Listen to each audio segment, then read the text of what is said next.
बी ए प्रथम वर्षाच्या ऑप्शनलमधील अभ्यासक्रमातील सेमिस्टर 2मधील शेवटची कविता आज आपण घेणार आहोत. कवितेतला त्यांनी 5वा प्रकार दिलेला आहे तो म्हणजे बालकविता.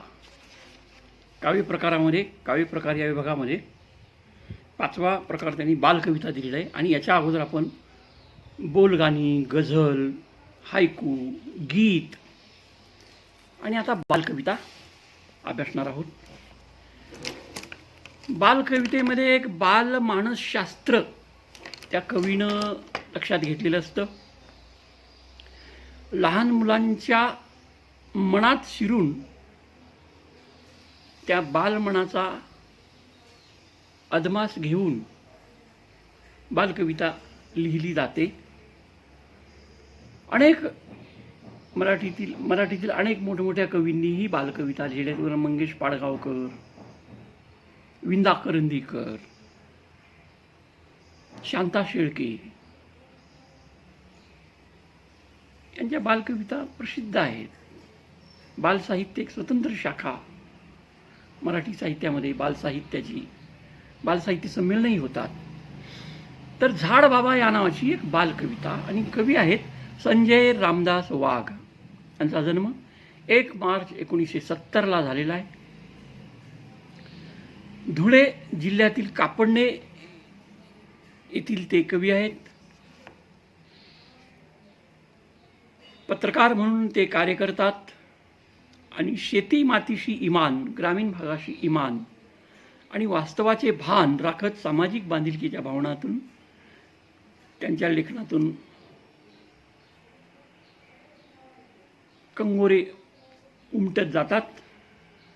बालसाहित्याबरोबरच त्यांनी कथा, कविता, संशोधन, संपादन आदी साहित्य प्रकार सक्षमपणे हाताळलेले आहेत. त्यांची 26 आकाराचे अमर हुतात्मे, डॉक्टर श्रीपाल सबनीस प्रणित प्रतिभा संगम, गंध माणसांचा, जोकर बनला किंगमेकर व गाव मामाचं हरवलं ही पुस्तकं प्रकाशित आहेत. त्यांना प्रतिष्ठेचे अनेक राज्यस्तरीय पुरस्कारांनी सन्मानित करण्यात आलेलं आहे. अभ्यासक्रमातली झाड बाबा या कवितेत आयुष्यभर दातृत्वाच्या भावनेतून ऊन पावसात व्रतस्थ तपस्वीपणे उभ्या असलेल्या झाडांचे महत्त्व विशद करताना वृक्षतोडीबद्दल खंत व्यक्त करून झाडे लावा, झाडे जगवा असा संदेश कवीने दिलेला आहे. ही एक प्रकारची पर्यावरणावर आधारित, पर्यावरणाचं संरक्षण करावं असा संदेश देणारी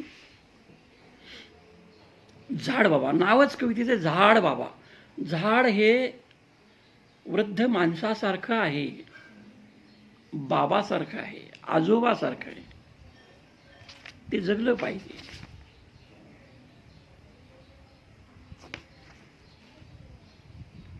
तर बालकवितेमध्ये एक नाद, लय अगदी प्राथमिक शाळेतल्या मुलांनाही खिळवून ठेवणारी लय यायला हवी असते आणि ती तालावर, लईवर म्हणताही आली पाहिजे. झाड बाबा एकाच जागी उभा कसा, ऊन पाऊस झेलताना तू घेतला कोणता वसा. झाड बाबा हे झाडाला उद्देशून कविता आहे. झाड बाबा एकाच जागी उभा कसा, ऊन पाऊस झेलताना तू घेतला कोणता वसा. उभा कसा आणि कोणता वसा असं साचं यमक इथं आलेलं आहे. म्हणून हे तालावर, लईवर म्हणता येऊ शकतं. आणि हा नाद बाल वाचकांना, बाल शाळेतल्या मुलांना खिळवून ठेवू शकतो. आणि यशस्वी बालकविता ही मोठ्या माणसांनाही आवडते. उन्हात उभे राहून तू सावली देतो जगाला, उन्हात उभे राहून तू सावली देतो जगाला, कोरडे ठेवून लोकांना तू अंगावर झेलतो पावसाला, कोरडे ठेवून लोकांना तू अंगावर झेलतो पावसाला. जगाला आणि पावसाला. झाड मग ते वडाचं झाड असो की पिंपळाचं झाड असो की आणखीन कुठलंही झाड असो, झाड उन्हात उभे राहून तू सावली देतो जगाला. तर झाडाच्या खाली अनेक माणसं येतात, उन्हात, पावसात, थंडी वाऱ्यात आसरा घेतात. माणसं येतात, कधी जनावरं येतात, झाडावर पाखरं येतात, झाडाची फळं खातात. झाडाचे अनेक उपयोग आहेत. एका झाडाचे अनेक उपयोग आहेत. उन्हात उभे राहून तू सावली देतो जगाला, कोरडे ठेवून लोकांना तू अंगावर झेलतो पावसाला. पावसाळ्यातही कोरडे राहण्यासाठी लोक झाडाखाली उभं राहतात. पावसाचे थेंब झाड झेलतो आणि झाड ओलं होतं, पण आपल्या खाली आसऱ्याला आलेल्या माणसांना, प्राण्यांना ते झाड कोरडं ठेवतं, त्यांना भिजू देत नाही. फुले फळे देऊनी मती तुझी कळत नसते. झाडानं लोकांना फळं दिली, पक्ष्यांना फळं दिली, फुलं दिली, तरी लोकांना काही त्याची किंमत नाही. फुले फळे महत्त्व काही कळत नाही. फुले फळे देऊनही महती तुझी कळत नाही. महती म्हणजे कीर्ती, महानता, महत्त्व. फुले फळे देऊनही महती तुझी कळत नसते. कधी दिवसा कधी रात्री कत्तल तुझीच होत असते. कत्तल म्हणजे खून. झाडांची कत्तल केली जात आहे, त्यामुळे जंगलं नष्ट होत आहेत, पर्यावरणाला धोका निर्माण झालेला आहे. आणि झाडांमुळेच तर पाऊस येतो. पावसाचं अनियमितपण, निसर्गाचं चक्र बदलतं, त्याचं कारण झाडांची कत्तल, एक प्रकारचा खून. झाड हिरवं असतं, त्याला कापताना, त्याला तोडताना, मशीननं त्याची कटई करताना झाडाला किती यातना होत असतील.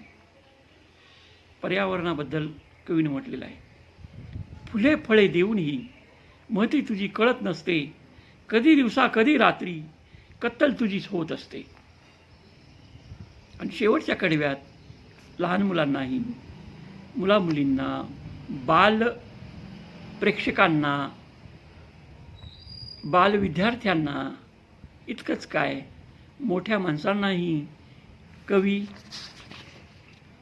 संजय वाघ यांनी एक सल्ला दिलेला आहे, उपदेश केलेला आहे, उद्बोधन केलेले लोकांचं, प्रबोधन केलेलं आहे.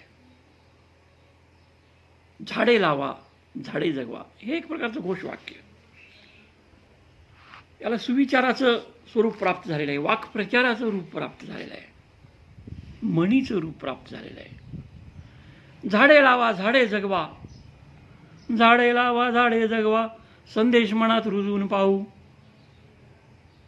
झाडे लावा, झाडे जगवा, संदेश मनात रुजवून पाहू. उगवणाऱ्या कोंभाला प्राणपणाने जगवत राहू. अशा प्रकारचा पर्यावरणाचा एक संदेश या कवितेतून देण्याचा प्रयत्न कवी संजय रामदास वाघ यांनी केलेला आहे आणि त्यात ते यशस्वी झालेले आहेत असं आपणाला म्हणता येईल. तर इथं आपला हा अभ्यासक्रम आधुनिक मराठी कविता सेमिस्टर 2 BA ऐच्छिक प्रथम वर्षचा हा सिलेबस संपलेला आहे. आता MCQ वगैरे तुम्हाला देत जाईल. आज इथं ही कविता संपलेली आहे. धन्यवाद.